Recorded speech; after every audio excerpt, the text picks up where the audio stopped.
এবং অ্যালজেব্রিক ইকুয়েশনের উপর আমরা মেইনলি 7টা টপিকের উপর পড়ব এবং তোমরা জানো সাধারণত আর্টস ফ্যাকাল্টির পরীক্ষায় এই টপিকগুলো থেকে বেশি প্রশ্ন হয়ে থাকে। তবে যখন আহসানুল্লাহ ইউনিভার্সিটি প্রশ্ন করে সেখান থেকেও কিন্তু এই প্রশ্নগুলো এসে থাকে। আমরা আলোচনার সময় বলে দেব কোন টপিকগুলো কখন ইম্পর্ট্যান্ট। তা আমরা শুরুতে চলে যাচ্ছি বেসিক অ্যালজেব্রিক ফর্মুলা এই অধ্যায়টিতে, অর্থাৎ প্রথম টপিকটিতে। আমরা প্রথম টপিকটি থেকে দেখব যে আমাদের কি কি অঙ্ক আসে। তোমরা স্ক্রিনে অলরেডি আমাদের এই টপিকটা পড়ার জন্য যে ইম্পর্ট্যান্ট ফর্মুলাগুলো আছে সে ফর্মুলাগুলো দেখতে পাচ্ছ। এই ফর্মুলাগুলো কিন্তু তোমাদেরকে মেমোরাইজ করতে হবে এবং এই ফর্মুলাগুলো সাধারণত তোমরা এর আগে থেকে পড়ে এসেছো। এবং আরও একটা বড় ব্যাপার হলো তোমরা এই ভিডিওটিকে প্রয়োজনে পজ করে তোমরা এই ফর্মুলাগুলো দেখে নিতে পারো। তাহলে আমরা সরাসরি অঙ্কে চলে যাচ্ছি। আমরা প্রথমে যাচ্ছি 1 নাম্বার অঙ্কটাতে। আমাদের 1 নাম্বার অঙ্কটাতে কি দেয়া আছে তোমরা স্ক্রিনে দেখতে পাচ্ছ, অঙ্কটা অলরেডি উঠে আছে। অঙ্কটাতে বলা হচ্ছে a - b, এখানে বলা আছে যদি a - b এটা সমান হয় 3 এবং আরেকটা বলা আছে যদি a² + b² এটা সমান যদি হয় 29, তাহলে আমাদেরকে বলা হয়েছে যে a³ - b³ এটা সমান কত, a³ - b³ এটা সমান কত। তোমরা কিছুক্ষণ আগে আমাদের স্ক্রিনে লেখা a³ - b³ এর ফর্মুলা এবং করোলারি দুটোই দেখেছো। তো আমরা একটা কথা মাথায় রাখবে যে সাধারণত আমরা যখন অঙ্ক করি আমাদের যখন মান নির্ণয় করতে দেওয়া হয়, মান নির্ণয়ের সময় আমরা করোলারি ব্যবহার করি। আর যখন আমাদেরকে উৎপাদকে বিশ্লেষণ করতে দেওয়া হয় তখন আমরা মেইনলি ফর্মুলা ব্যবহার করি। তা আমরা এটার জন্য লিখবো সেটা হচ্ছে এটার করোলারি। করোলারিটা কি হবে, a - b whole cube plus 3ab into a - b। এখন লক্ষ্য করো a - b এর মান অলরেডি আমাদেরকে দেয়া আছে এবং সেটা কত, সেটা হচ্ছে 3। আমরা a - b এর জায়গায় 3 বসিয়ে দিচ্ছি কিন্তু 3, কিন্তু আমরা অঙ্কটা করতে পারছি না কেবলমাত্র এই ab এর মানের জন্য, কারণ আমরা ab এর মানটা এখনো জানি না। a - b এর মানটা অলরেডি আছে 3, আমরা বসিয়ে দিলাম। অর্থাৎ আমাদের এখন অঙ্কের মেইন কনসার্ন হচ্ছে এই ab এর মানটা জানা। এই ab এর মানটা জানার জন্য আমাদের যে পাশের ইকুয়েশনটা আছে সেই ইকুয়েশনটাতে আমরা চলে যেতে পারি। আমরা a² + b² এটা সমান পেয়েছি 29। তোমরা জানো a² + b² এর অনেক ফর্মুলা আছে। এখন আমি কোন ফর্মুলাটা ব্যবহার করব এটা ডিপেন্ড করবে মেইনলি আমার কাছে কি দেয়া আছে। আমার কাছে যে মানটা দেয়া আছে এটার উপরে মেইনলি ডিপেন্ড করবে। এখানে আমাকে a - b এর মান দেয়া আছে, তাহলে a² + b² এর জন্য আমরা a - b এর ফর্মুলাটা ব্যবহার করব। ফর্মুলাটা হলো a - b² plus 2ab = 29। a - b এর মান আছে 3, 2ab সমান 29। 2ab 29 মাইনাস এই 3² যদি এই পাশে চলে যায় সেটা হয় 9। 2ab সমান 20, আমরা ab সমান পেয়ে গেলাম 10। তবে আমরা আশা করব যে তোমাদের এতগুলো লাইন ক্যালকুলেশন যেন করা না লাগে। অর্থাৎ এখন আমরা ab এর মানটা পেয়ে গেছি 10, এই 10টা আমরা এখানে বসিয়ে দেব। বসিয়ে দিলে আমাদের রেজাল্ট কত আসছে একটু দেখি, 3³ সমান 27 আর এখানে পাচ্ছি 90, সব মিলিয়ে হচ্ছে 117 ইটস ইওর অ্যান্সার। তোমরা একটু তোমাদের অপশনগুলোতে দেখো যে 117 কোথায় আছে। 117 আছে অপশন ডিতে, so your answer is D. তো তোমাদের অ্যান্সার হয়ে গেল ডি। বেসিক অ্যালজেব্রার আমরা পরবর্তী অঙ্কগুলো একটু দেখবো এই টপিকসেরই। আমরা চলে যাচ্ছি আমাদের পরবর্তী অঙ্কগুলোতে। পরবর্তী অঙ্কগুলোতে আমরা সেকেন্ড অঙ্কটা আমরা ডিসপ্লেতে দেখতে পাচ্ছি, তোমরা একটু দেখে নাও। সেকেন্ড অঙ্কটা দেখি। সেকেন্ড অঙ্কটাতে বলা আছে যদি a + 1/a এটা সমান যদি 2 হয় তবে স্কোয়ার প্লাস 1/² এর মান কত। তোমরা জানো এটার জন্য আমরা সরাসরি ফর্মুলা লিখব, a + 1/a তার whole square minus 2 × a × 1/a। আমরা এখানে মানটা বসিয়ে দেব এবং finally I get the result. কত আসছে 2। ঠিক একইভাবে যদি আমরা 3 নাম্বার অঙ্কটা করতে যাই, আমরা এখানেই করে ফেলি যে a³ + 1/a³ এর মান কত আসবে। আমরা এটার জন্য ফর্মুলা বসিয়ে দেব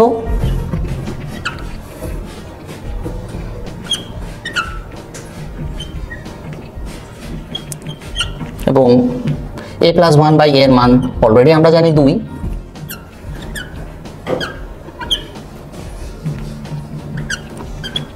অর্থাৎ 8 বিয়োগ 6 অর্থাৎ এর মানও আসলো 2।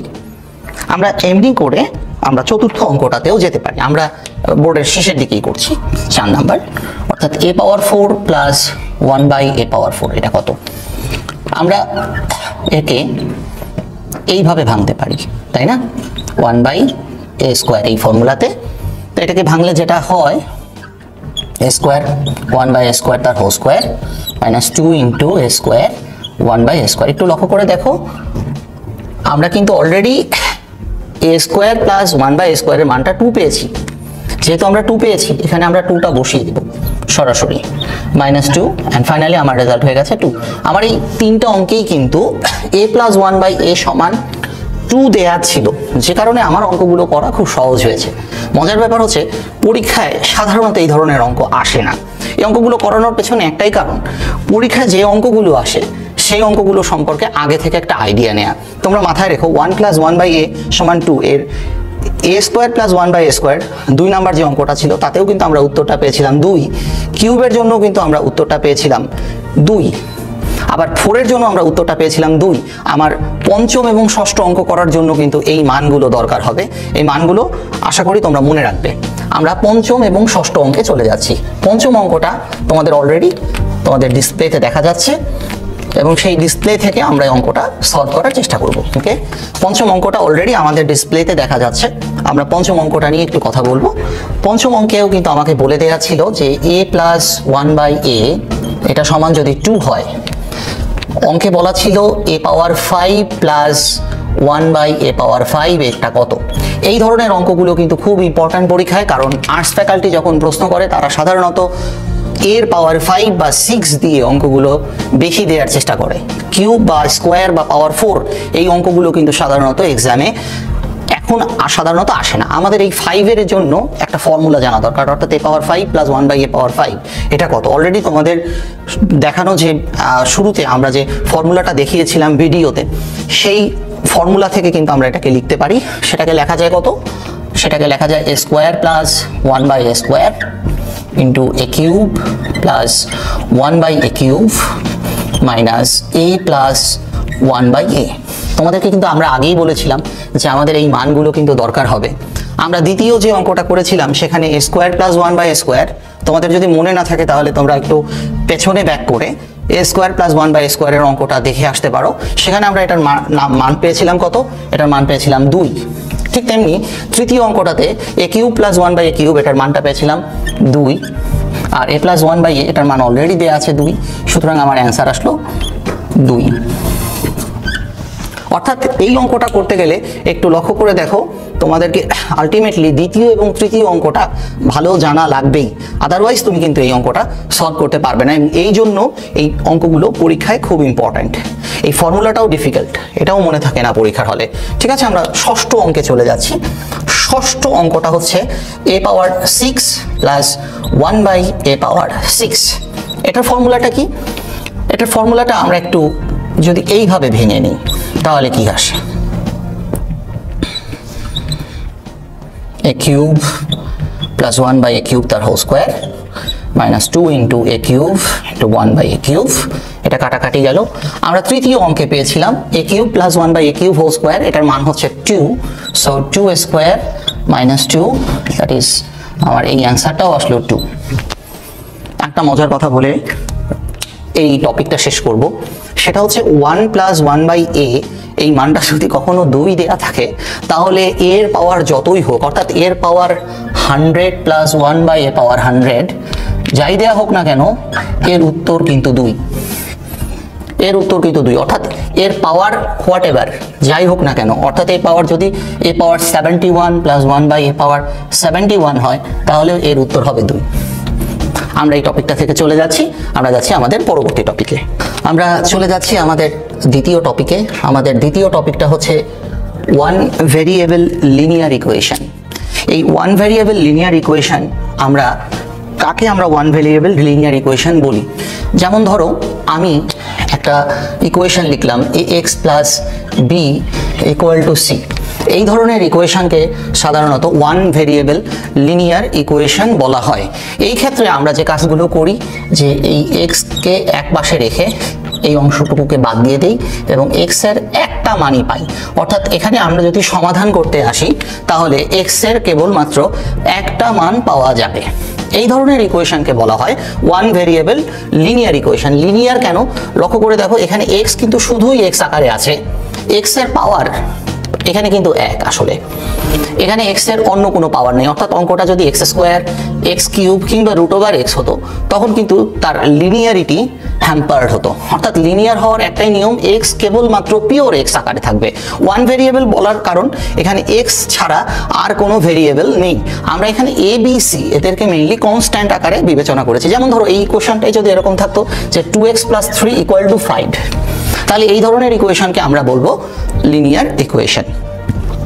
তো আমরা শুরু করতে যাচ্ছি ওয়ান ভেরিয়েবল লিনিয়ার ইকুয়েশন।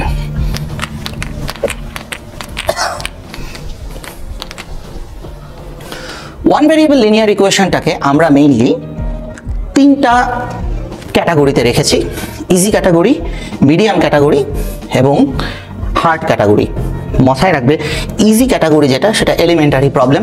পরীক্ষায় এই ধরনের প্রশ্নগুলো আসে, সাধারণত ক্যাশের পরীক্ষাগুলোতে আসে, এবং এই প্রশ্নগুলো তোমাদেরকে শুরুতে সলভ করার নিয়ম জানতে হবে।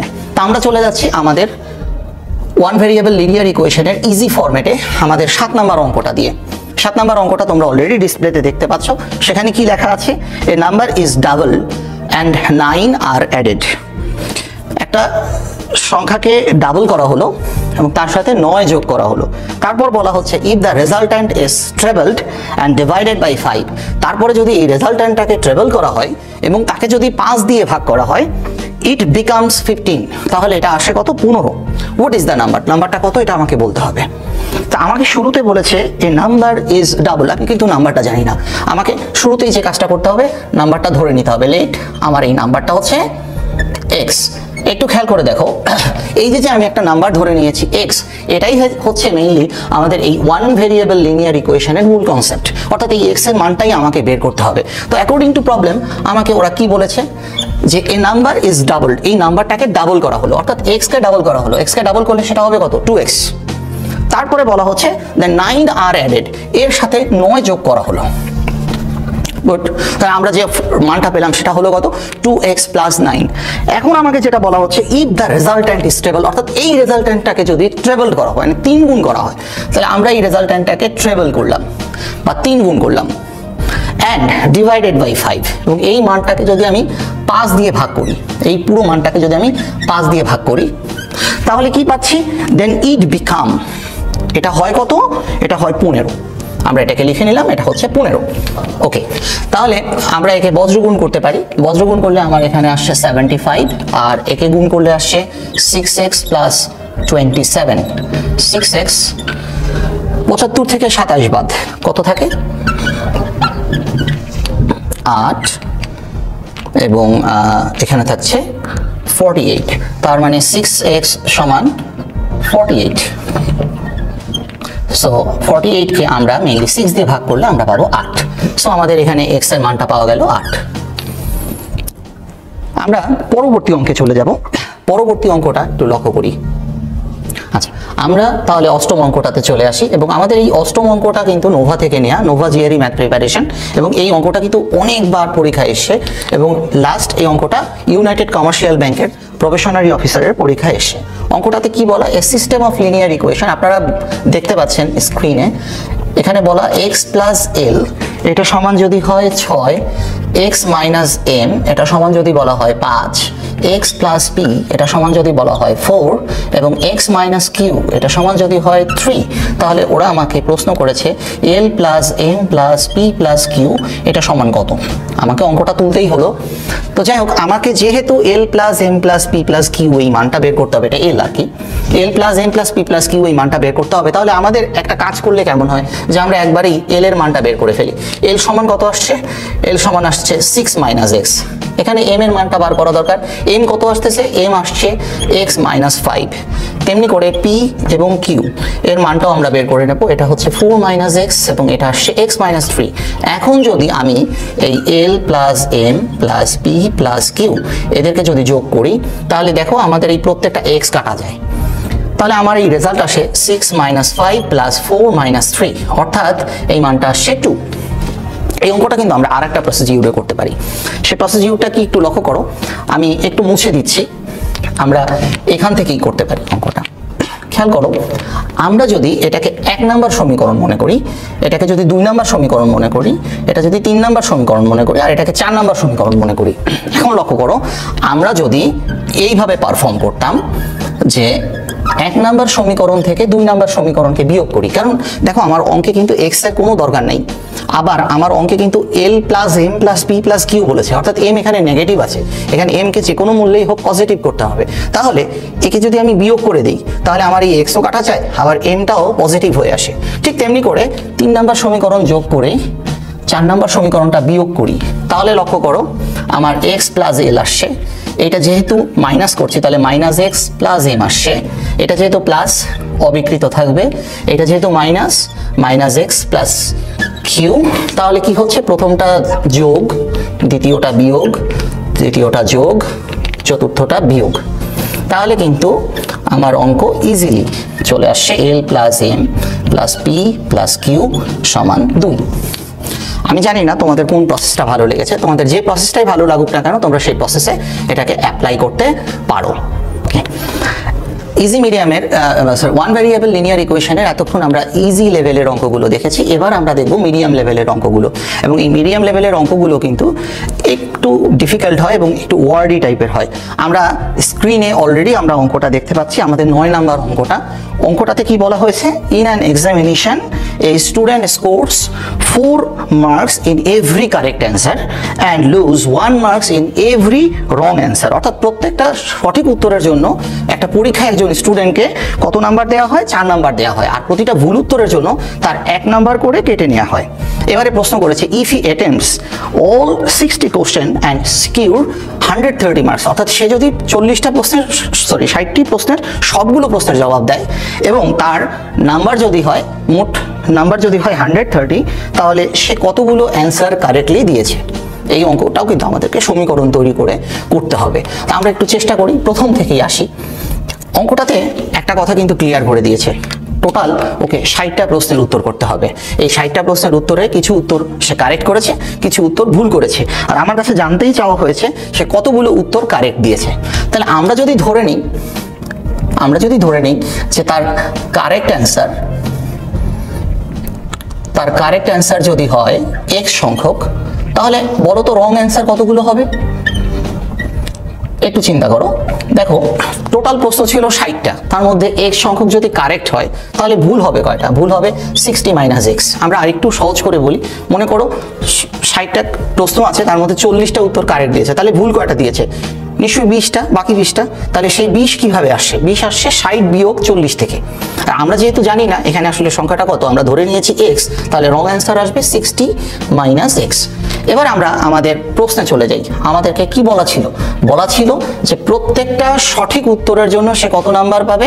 4 নাম্বার। প্রথম লাইনটা দেখো, এই student score 4 marks in every correct answer, তার মানে কারেক্ট অ্যান্সার আসছে x সংখ্যক, এবং প্রত্যেকটা অ্যান্সার কারেক্ট করার জন্য সে যদি 4 নাম্বার পেয়ে থাকে তাহলে তার মার্কস হবে কত? x × 4। প্রত্যেকটা ভুল উত্তরের জন্য, অর্থাৎ এখানে আমার ভুল উত্তর আছে 60 - x, তার 1 নাম্বার করে কাটা যাবে। যে নাম্বারটা কাটা যাবে সে নাম্বারটা তোমরা জানো, আমাদের ম্যাথমেটিক্সের ভাষায় সেটা হয় মাইনাস। এই হচ্ছে কিন্তু তার সিকিউরড মার্ক। সেই মার্কটা কত? সেই মার্কটা হচ্ছে 130। তাহলে আমরা আমাদের অঙ্কে চলে আসি। এটাকে করলে কত আসছে? 4x - 60 + x = 130। 5x, 60টাকে ওই পাশে নিয়ে যাই, হয়ে গেল 190। তাহলে x এর মান আসলো 190 / 5। এটা করলে কত আসছে? 38।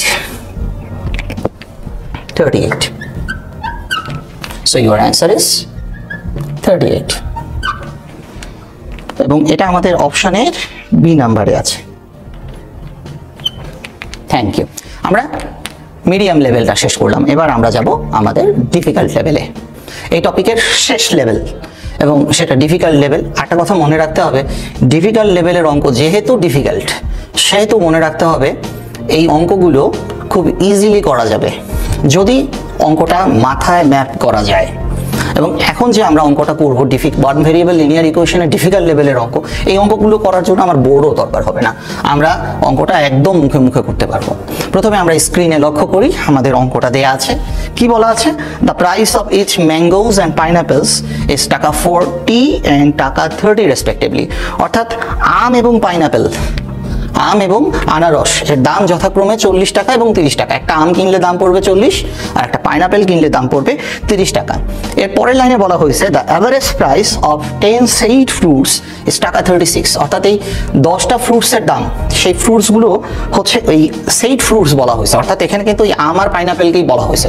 তো আম কয়টা পাইনাপেল কয়টা এটা বলা হয়নি, মোট 10টা এটা বলা আছে। এই 10টা ফলের গড় দাম পড়বে কত? 36 টাকা। গড় দাম যদি 36 টাকা হয় তাহলে মোট দাম কত হবে? আমরা একটু হিসেব করি। গড় দাম যদি হয় 36 টাকা তাহলে মোট দাম হবে 360 টাকা। এখন আমাকে যেটা বললো যে if some mangoes are replaced by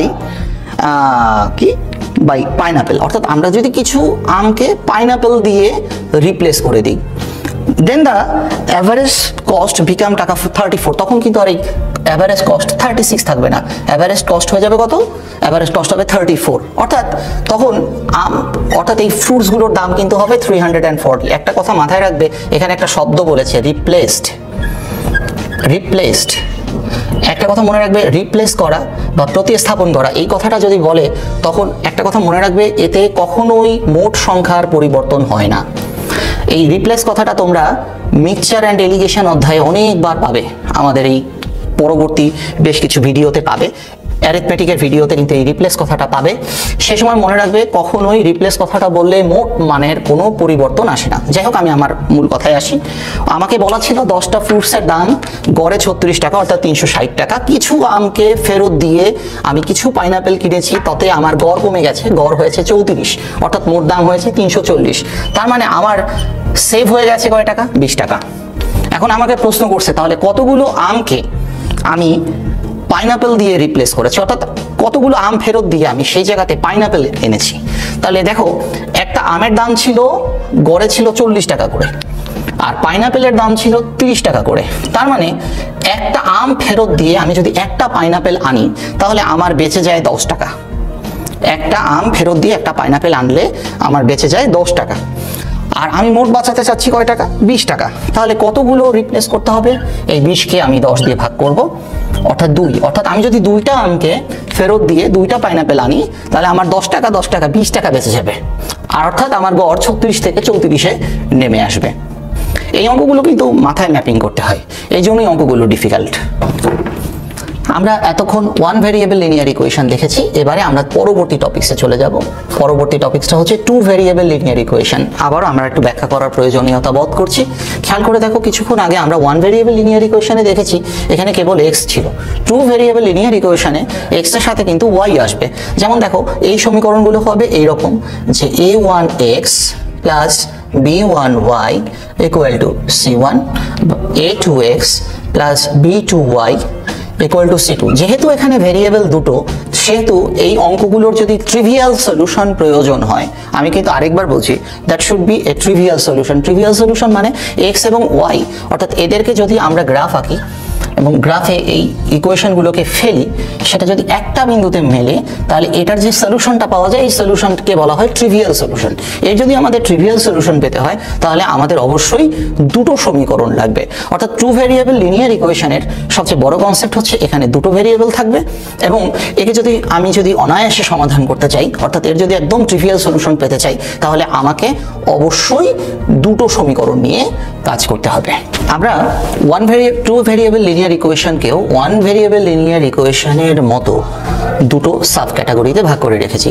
প্রথম সাব ক্যাটাগরিটা হলো, এখানে আমরা মিডিয়াম লেভেলের অঙ্ক করব এবং ডিফিকাল্ট লেভেলের অঙ্ক করব। মজার ব্যাপার হচ্ছে টু ভেরিয়েবল লিনিয়ার ইকুয়েশনের কোনো অঙ্কই ইজি রুলসে হয় না। তা আমরা চলে যাচ্ছি একটা মিডিয়াম লেভেলের অঙ্ক, এবং এই টপিকটা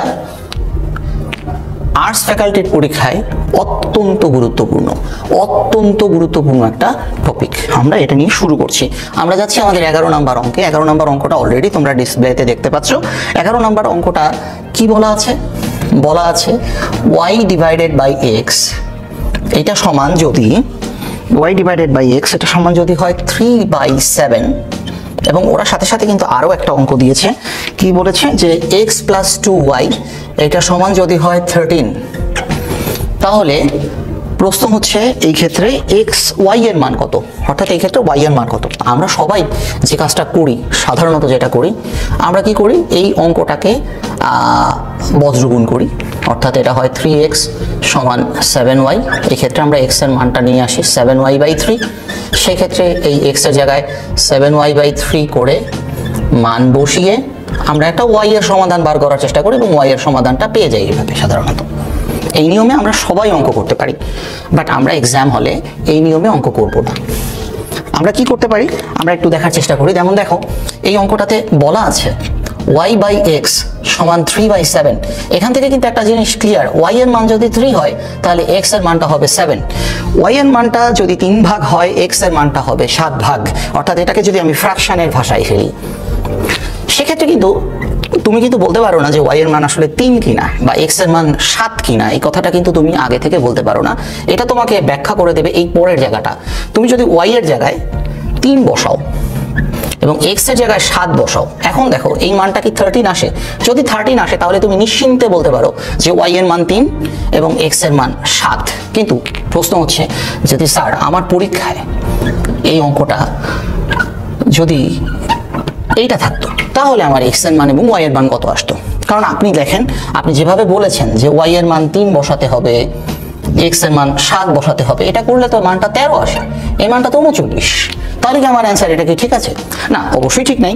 কিন্তু একটু লক্ষ্য করো, এই 13 থেকে 39, 3 13 39, অর্থাৎ এই মানটা কয় গুণ হয়ে গেছে? 3 গুণ। তাহলে আমরাও এই মানটাকে যদি 3 গুণ করি, অর্থাৎ এই মানটাকে যদি করি 9 আর এই মানটাকে যদি করি 21, তাহলে দেখো y এর মান আমরা পাবো 9, x এর মানটা পাবো আসলে 21। এখানে খেয়াল করে দেখো যে এখন তুমি যদি এই জায়গায় 9 এবং x এর জায়গায় 21 বসিয়ে দেখো যে এই মানটা কিন্তু 39ই আসবে। অর্থাৎ মাথায় রাখবে, ফ্র্যাকশনের এটা একটা বিউটি। আমরা তো এইভাবে সবাই অঙ্ক করতে পারি, এমন কেউ নাই যে এইভাবে অঙ্ক করতে পারি না। আসলে আমাদের অঙ্কটা শিখতে হবে এই স্টাইলে। আমরা পরবর্তী অঙ্কে চলে যাচ্ছি। আমরা চলে যাচ্ছি 12 নাম্বার অঙ্কে। আমরা অলরেডি স্ক্রিনে অঙ্কটা দেখতে পাচ্ছি। এখানে অঙ্কে বলা হয়েছে there are 2 examination rooms A and B। দুটো এক্সামিনেশন রুম আছে, A এবং B।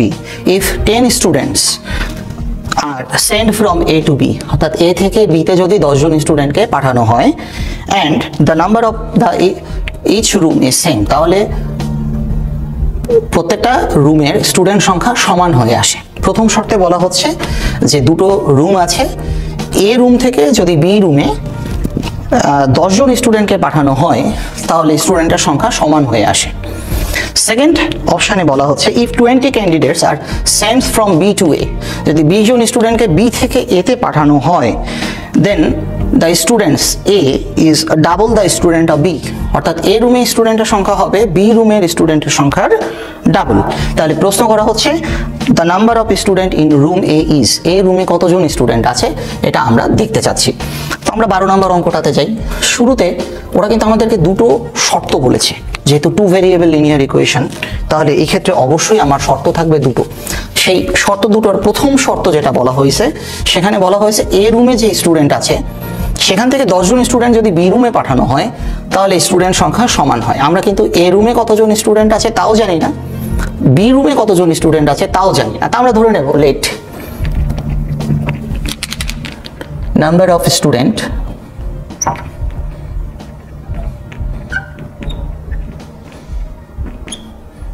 in A equal to x আর number of student in B এটা আমরা ধরে নিলাম y। তো ফার্স্ট কন্ডিশনে আমরা কি পেলাম, যদি A থেকে 10 জন স্টুডেন্ট সরিয়ে নেওয়া হয়, অর্থাৎ স্টুডেন্ট A রুমে ছিল x জন, সেখান থেকে 10 জন যদি সরিয়ে নেওয়া হয় তাহলে x - 10 হয়ে যাবে, কারণ 10 জন কমে যাবে। তারা কোথায় যাচ্ছে? বি রুমে যাচ্ছে। বি রুমে যদি ওই 10 জন স্টুডেন্টকে যোগ করা হয়, বি রুমে আগেই অলরেডি y জন স্টুডেন্ট ছিল, এখন যদি সেখানে আরো 10 জন চলে যায় তাহলে স্টুডেন্ট সংখ্যা সমান হয়। অর্থাৎ এ রুমে এখন স্টুডেন্ট হচ্ছে x - 10 আর এই মুহূর্তে বি রুমে 10 জন যাওয়ার পরে স্টুডেন্ট হচ্ছে y + 10, এদের সংখ্যা হবে সমান।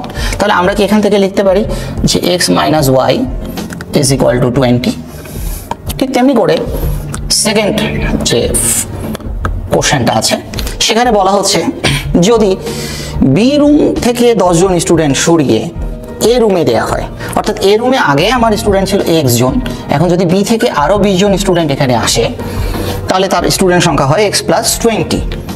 সেটা হবে তাহলে y রুমের স্টুডেন্ট সংখ্যা কিন্তু 20 জন কমে গেছে, y এর স্টুডেন্ট হচ্ছে y - 20, তাহলে এ রুমের স্টুডেন্ট সংখ্যা হবে বি রুমের স্টুডেন্ট সংখ্যার দ্বিগুণ। এই দুইটা কার সাথে গুণ হবে? দুইটা সবসময় মনে রাখবে, 2, 3, 4 এরকম সংখ্যাগুলো সাধারণত গুণ হয় যে সংখ্যাটা, যে মানটা, যে সমীকরণের মানটা, যে এক্সপ্রেশনটা ছোট তার সাথেই গুণটা হয়, অর্থাৎ স্মল এক্সপ্রেশনের সাথে সাধারণত সংখ্যাগুলো গুণ হয়। ওকে, তাহলে আমরা এখানে কত পাচ্ছি? এখানে পাচ্ছি x, এপাশ থেকে যে 2y-টা সেই 2y-টাকে নিয়ে নেব -2y, এখানে আসছে -40 আর এই 20 এপাশে চলে গেল হলো -60। এবার আমাদের কি কাজ? আমাদের কাজ হচ্ছে এইখান থেকে x এর মানটা বের করে নেওয়া। x এর মানটা বের করতে গেলে নিশ্চয়ই আমার y কে তাড়াই দিতে হবে। তাহলে আমি একটা কাজ করতে পারি, 1 নম্বর সমীকরণকে যদি 2 দিয়ে গুণ করি তাহলে এটা হয় 2x 2y, এখানেও 2y আছে। সেকেন্ড ইকুয়েশনটাকে যদি আমি বিয়োগ করে দিই তাহলে আমার অঙ্কটা মিলে যাচ্ছে, অর্থাৎ এখানে কত আসছে? 2x - 2y বিয়োগ x + 2y, এটা সমান কত আসছে? এটা সমান আসছে 20 গুণ 2, যেহেতু 1 নম্বর সমীকরণকে 2 দিয়ে গুণ করেছি, 20 গুণ 2 বিয়োগ বিয়োগে বিয়োগে যোগ, তাই তো 60। তার মানে আমার ফাইনালি x এর মান আসলো 100। আমি একটু এই পাশে জায়গা রাখার পেছনে একটা কারণ আছে। আমরা অঙ্কটা এইভাবে করতে পারি, এটা যেমন ভালো তেমনি এটাকে চাইলে আমরা ব্যাক ক্যালকুলেশনে করতে পারি। তোমরা অলরেডি এখানে অঙ্কটার অপশান দেখতে পাচ্ছ। অঙ্কের অপশানগুলোতে কি কি বলা আছে? অপশান এতে বলা আছে 20, অপশান বিতে বলা আছে 80, অপশান সিতে বলা আছে 100, অলরেডি তোমরা উত্তর জেনে গেছো যদিও, আর অপশন ডিতে বলা আছে 120, আর অপশন ইতে বলা আছে নান। আমরা একটু অঙ্কটা একটু দেখার চেষ্টা করি যে অঙ্কটা আমাদেরকে কি বলা ছিল যে এ থেকে 10 জন স্টুডেন্ট যদি বিতে চলে যায় তাহলে স্টুডেন্ট সংখ্যা সমান হয়। এখান থেকে একটা ম্যাপিং করার ব্যাপার আছে। আমার রুমে থেকে 10 জন স্টুডেন্ট চলে গেল, সে কোথায় চলে গেল? ওয়াই রুমে, বি রুমে চলে গেল। এখান থেকে 10 জন স্টুডেন্ট চলে গেলে ওইখানে যদি সেই 10 জন স্টুডেন্টকে যোগ করা হয় তাহলে আমাদের এই দুইটা ভারের পার্থক্য হয় কত? 10, 10, 20। যেমন ধরো নির্বাচনে মনে করো এর ভোট হচ্ছে, এর কে 5 জন ভোটারের ভোট দেওয়ার কথা ছিল, সেই 5 জন ভোটার যদি এ কে ভোট না দিয়ে বি কে ভোট দেয় তাহলে এ কিন্তু ওই 5টা ভোট তো পাচ্ছেই না, ওই 5টা ভোট চলে যাচ্ছে বি এর খাতায়। অর্থাৎ এ হিসাব করেছিল সে 100টা ভোট পাবে, সে কিন্তু এখন ভোট পাচ্ছে 95টা, আর বি এর ভোট ছিল আগে ছিল 50টা, তাহলে সেটা বেড়ে হয়ে গেল 55টা। তার মানে এদের ডিফারেন্স কিন্তু তখন হয়ে যায় 5, 5, 10। তাহলে এই 10 জন স্টুডেন্ট যদি এ থেকে বিতে চলে যায় তাহলে এ আর বি এর পার্থক্য 10, 10, 20। অর্থাৎ আমরা একটা জিনিস বুঝেছি যে এ রুম এবং বি রুমে স্টুডেন্টের সংখ্যার পার্থক্য হচ্ছে 20। তাহলে সেই ক্ষেত্রে এ রুমে যদি 20 জন স্টুডেন্ট হয়, আমরা যদি এ নাম্বার উত্তরটাকেই কারেক্ট মনে করি, এর উত্তর যদি 20 হয়, অর্থাৎ এ রুমে যদি 20 জন স্টুডেন্ট থাকে তাহলে বি রুমে তো স্টুডেন্ট থাকার কথা 0। তাহলে সেকেন্ড যে অপশনটায় আসি যে বি রুম থেকে 20 জন স্টুডেন্ট এ রুমে গেলে এখানে তো স্টুডেন্ট নাই, তাহলে এখান থেকে 20 জন স্টুডেন্ট আর কিভাবে যাবে? সুতরাং এ নাম্বার অপশনটা আমরা কিন্তু এখান থেকে বাদ দিতে পারি। এবার চলি বি নাম্বার অপশনটাতে, যে ধরি এ রুমে 80 জন স্টুডেন্ট আছে, তাহলে বি রুমে স্টুডেন্ট থাকার কথা 60, যেহেতু 20 জনের পার্থক্য হয়েছে। এখন লক্ষ্য করো এখান থেকে 20 জন স্টুডেন্ট এখানে চলে গেল, তাহলে এখানে স্টুডেন্ট হচ্ছে 40, এখানে তাহলে স্টুডেন্ট দাঁড়ায় 100। এই সংখ্যাটা কি এই সংখ্যাটা ডাবল? ডাবল তো নিশ্চয়ই না, কারণ তুমি কিন্তু বলেছো যে এখানে স্টুডেন্ট চলে গেলে এই সংখ্যাটা হবে কত? ডাবল। এটা কি ডাবল? 100 কি 40-এর ডাবল? নিশ্চয়ই না। সুতরাং বি নাম্বার অপশনটাও আমরা বাদ। সি নাম্বার অপশনটাতে যাই। যদি আমার স্টুডেন্ট সংখ্যা হয় 100 তাহলে বি রুমে স্টুডেন্ট সংখ্যা হবে 80, এবং এখান থেকে যদি আমার 20 জন স্টুডেন্ট চলে যায়, এখানে যদি 20 জন স্টুডেন্ট এসে যুক্ত হয় তাহলে এই ক্ষেত্রে আমাদের স্টুডেন্টের সংখ্যা হয় 120, এই ক্ষেত্রে আমার স্টুডেন্টের সংখ্যা হয় 60। এখানে লক্ষ্য করো এটা কিন্তু ডাবল, সো এই ক্ষেত্রে আমার উত্তর হিসাবে আমি সি কে নিতে পারি। হ্যাঁ, সেকেন্ড যে অপশানে আমি অঙ্কটা দেখিয়েছি এইটা কিন্তু খুব ডিফিকাল্ট, এটা কিন্তু সবাই ধরতে পারে না। আমার মনে হয় এটা একটু ধরার চেষ্টা করা উচিত। ভিডিওটা টেনে টেনে দেখলে আমার মনে হয় এই জায়গাটা বুঝতে একটু সুবিধা হবে, কারণ ক্লাসে এই কথাটা আমাদেরকে অন্তত 2 থেকে 3 বার এই জিনিসটা বুঝাইতে হয়, কারণ আমাদের স্টুডেন্টদের দ্রুত অঙ্ক করার স্বার্থে এই নিয়মের চেয়ে এই নিয়মটা বেটার। এতক্ষণ যাবত আমরা দেখলাম যে ট্রিভিয়াল সলিউশন কিভাবে করে। আমরা ট্রিভিয়াল সলিউশন দেখেছি, অর্থাৎ আমরা দুটো করে সমীকরণ কিন্তু সব জায়গাতেই পেয়েছিলাম। আমাদের 11 নাম্বার এবং 12 নাম্বার অঙ্ক, যে অঙ্কগুলোই ছিল সেখানে কিন্তু আমরা কিন্তু দুটো করে সমীকরণ পেয়েছি। দুটো করে সমীকরণ পাওয়ায় আমরা কিন্তু সলভ করতে পেরেছি। এখন আমরা একটা জিনিস দেখব, যদি আমাদেরকে জাস্ট এইরকমই একটা সমীকরণ দিয়ে বলে যে ভাইয়া এই এক্স এবং ওয়াই এর মান কত, এটা কি সমাধান করা যায়? আসলে এটাকে সমাধান করা যায়, এবং এই জিনিসটা আমরা কিন্তু কিছুক্ষণ পরে যখন এই যে কনসেপ্ট অফ রুটে চলে যাব, অর্থাৎ পলিনোমিয়াল লিনিয়ার ইকুয়েশনে চলে যাব, আমরা কিন্তু কোয়াড্রেটিক ইকুয়েশন বা পলিনোমিয়াল ইকুয়েশনে চলে যাব এই অংশটাতে, তখন আমরা এটা আরেকটু ক্লিয়ারলি বুঝতে পারবো। আপাতত আমরা একটা বোঝার চেষ্টা করি যে এই জিনিসটা কি আসলে সমাধান করা যায় কিনা। তখন তোমরা একটা জিনিস দেখবে যে একটা লাইন যদি থাকে, তাহলে এই একটা লাইনের প্রত্যেকটা বিন্দুতে কিন্তু আলাদা আলাদা সমাধান আছে। সেই সমাধানটাকেই গ্রহণ করতে হবে যেই সমাধানটা যৌক্তিক, সেই সমাধানটাই গ্রহণ করতে হবে যেই সমাধানটা যৌক্তিক। এবার তাহলে আমরা একটা অঙ্ক দেখি, 13 নম্বর অঙ্কটা আমরা একটু লক্ষ্য করি। 13 নম্বর অঙ্কটাতে কি বলা হয়েছে, এটা কিন্তু একটা একদম হার্ড লেভেলের অঙ্ক, এবং এই অঙ্কগুলো সাধারণত প্রাইভেট ব্যাংকে এসে থাকে, এবং যে সকল প্রাইভেট ব্যাংকের স্যালারি সাধারণত 55K থেকে 65K এর মধ্যে, অর্থাৎ 55,000 থেকে 65,000। সাধারণত এমটিও পরীক্ষাগুলো ছাড়া মিউচুয়াল ট্রাস্ট ব্যাংক বা ট্রাস্ট ব্যাংক কিংবা ব্র্যাক ব্যাংক, এই সকল ব্যাংকের পরীক্ষায় এই অঙ্কগুলো এসে থাকে, খুব ডিফিকাল্ট অঙ্ক। আমরা 13 নম্বর অঙ্কটা অলরেডি ডিসপ্লেতে দেখতে পাচ্ছি। এখানে বলা এ পাইনাপেল কস্ট টাকা 7 each and a watermelon cost টাকা 5 ইচ। একটা পাইনাপেলের দাম 60 টাকা এবং ওয়াটারমেলনের দাম 5 টাকা। মোনা স্পেন্ডস এক্স্যাক্টলি টাকা 38 অন দোজ ফ্রুটস। এই ফ্রুটগুলোর জন্য মোনা কেবলমাত্র 38 টাকা খরচ করেছে। প্রশ্ন হচ্ছে what was the number of pineapple purchase, কতগুলো পাইনাপেল মোনা পারচেস করেছে। তো একটু লক্ষ্য করে দেখো, একটা ওয়াটারমেলনের দাম হচ্ছে 60 টাকা। আমি যদি ধরে নিই লেট আমার ওয়াটারমেলন আছে x সংখ্যক, আর আমার পাইনাপেল আছে মনে করো y সংখ্যক, তাহলে আমরা কি করতে পারি, পাইনাপেল যদি থাকে আমার y সংখ্যক, খেয়াল করো তাহলে আমাকে বলেছে একটা পাইনাপেলের দাম হচ্ছে 60 টাকা করে এবং একটা ওয়াটারমেলনের দাম হচ্ছে 5 টাকা করে। তাহলে ওয়াটারমেলনের দাম 5 টাকা করে হলে একটা x সংখ্যক ওয়াটারমেলনের দাম হবে 5x টাকা, আর পাইনাপেলের দাম যদি 60 টাকা করে হয় তাহলে একটা পাইনাপেলের দাম হবে 60 টাকা করে হলে y সংখ্যকের দাম হবে 7y টাকা। তার মানে টোটাল দাম আসলো 38, যেহেতু মোনা এক্স্যাক্টলি 38 টাকা খরচ করেছে, তাহলে আমার এই সমীকরণটা আসলো 5x + 7y = 38। একটু ঠান্ডা মাথায় চিন্তা করি, এখানে ভেরিয়েবল কয়টা? 2টা। যেহেতু 2টা ভেরিয়েবল, সেহেতু আমার এখানে সমীকরণ কয়টা দরকার ছিল? নিশ্চয়ই 2টা, কিন্তু এখানে তো দুটো সমীকরণ নাই। তার মানে কি এটার অ্যান্সারটা কি ক্যানট বি ক্যালকুলেটেড, অর্থাৎ এটাকে কি ক্যালকুলেশন করা যাবে না? না, ক্যালকুলেশন করা যাবে, তবে এটার কোনো ট্রিভিয়াল সলিউশন পাবে না। অর্থাৎ আমার যেহেতু এখানে একটা লাইন হবে, যেহেতু আমি অন্য কালি দিয়ে দেখাচ্ছি, যেহেতু এটার একটা লাইন হবে, সেহেতু এই একটা লাইনের বিভিন্ন বিন্দুতে কিন্তু এটার যদি আরেকটা সমীকরণ থাকতো তাহলে নিশ্চয়ই আরেকটা লাইন থাকতো, সেখানে একটা ক্রস হতো, আর ক্রস হলেই তার একটা ট্রিভিয়াল পয়েন্ট পাওয়া যেত। কিন্তু সরি টু সে আমাদের এখানে দুটো সমীকরণ নাই, আমাদের কেবলমাত্র একটা সমীকরণ আছে। এই একটা সমীকরণ নিয়েই আমাদেরকে মেইনলি কাজ করতে হবে। এখন প্রশ্ন হচ্ছে তাহলে আমরা এটাকে কি করব? আমাদের এটাকে করতে গেলে অবশ্যই আমাদেরকে অপশনগুলোর দ্বারস্থ হতে হবে। আমাদের অপশনগুলোতে কি কি ছিল আমরা একটু লক্ষ্য করি। এ অপশনে কত ছিল? এ অপশনে ছিল 2, বি অপশনে 3, সিতে 4, ডিতে 5। আমরা দেখি এটা কারেক্ট কিনা। আমাকে কি বের করতে বলেছে? কতগুলো পাইনাপেল পারচেস করেছে। পাইনাপেলকে আমরা কি দিয়ে প্রকাশ করেছি? আমরা পাইনাপেলকে ওয়াই দিয়ে প্রকাশ করেছি। তাহলে এই 2 হচ্ছে মেইনলি কার মান? ওয়াই এর মান। আসি আমরা এখানে বসাই 5x + 7 × 2 14। খেয়াল করো 5x 38 থেকে 14 এটা গেলে কত হয়? 24। অর্থাৎ খেয়াল করি x 24/5 এটা কি পূর্ণ সংখ্যা? না। এখন আমি পূর্ণ সংখ্যা না হলে কেন আমি উত্তরটা নিব না?